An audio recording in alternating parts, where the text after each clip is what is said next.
Hello everyone, this is Megha Pathak from DPS Aldwani Lamajor and I'm going to teach you bio here.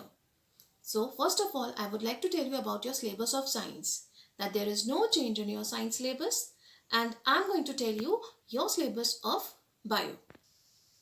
So children, this is the syllabus of bio for the session 2020-21.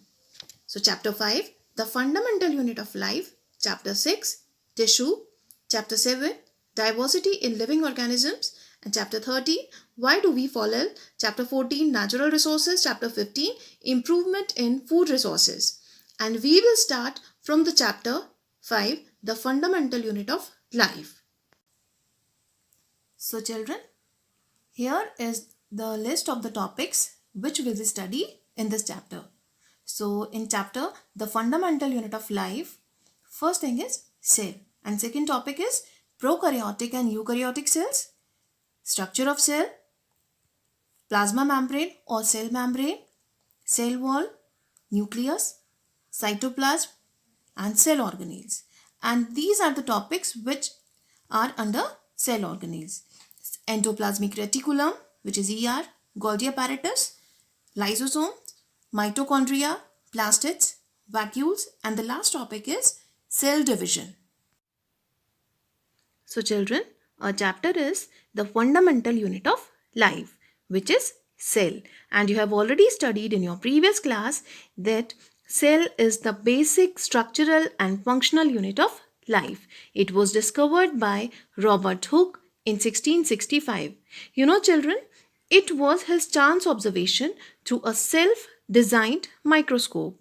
When he was observing a thin slice of cork, a substance which comes from plants. So when he was observing thin slice of cork, he saw very small compartments, a honeycomb like structure, and he called them cell. And cell, it's a Latin word which means a little room. We cannot see cell through naked eyes, and we always need a microscope, light microscope, and light microscope is also called compound microscope. So we can see cell only with the help of light microscope. So children, this is the diagram of compound microscope, and compound microscope is used in school labs, and the thing which we observe under this microscope, we keep it here and we call that substance specimen, and we see larger image with the help of this microscope. In compound microscope, many lenses are combined together, that is, and it focus light at a point, light, especially sunlight. And you know, its magnification power is 300 to 1500 times.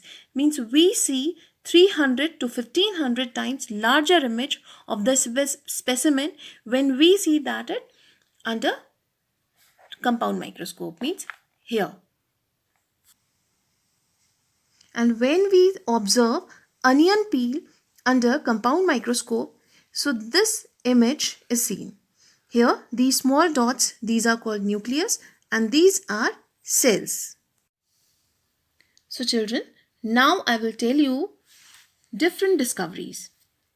So, Robert Hooke, he discovered cell in 1665. And Anton van Leeuwenhoek, he discovered pre-cells in the form of bacteria in 1674. Robert Brown, he discovered nucleus in 1831. Nucleus, which is also called brain of the cell. So it was discovered by Robert Brown. J. E. Purkinje, he discovered protoplasm in 1839. Children, please concentrate here. There was the scientist Jacob Matthias Schleiden. He told in 1838 that all plants consist of cells. And Theodor Schwann, so he told in 1839 that all animals consist of cells. So in combined form, we call it cell theory. So cell theory, it was given by Schleiden and Schwann. R. Virchow, in 1855, he expanded the cell theory. He told that all cells arise from pre-existing cells. Means every new cells which forms, it forms from the pre-existing cells. So children, today we will learn till here, and now I will tell you your homework.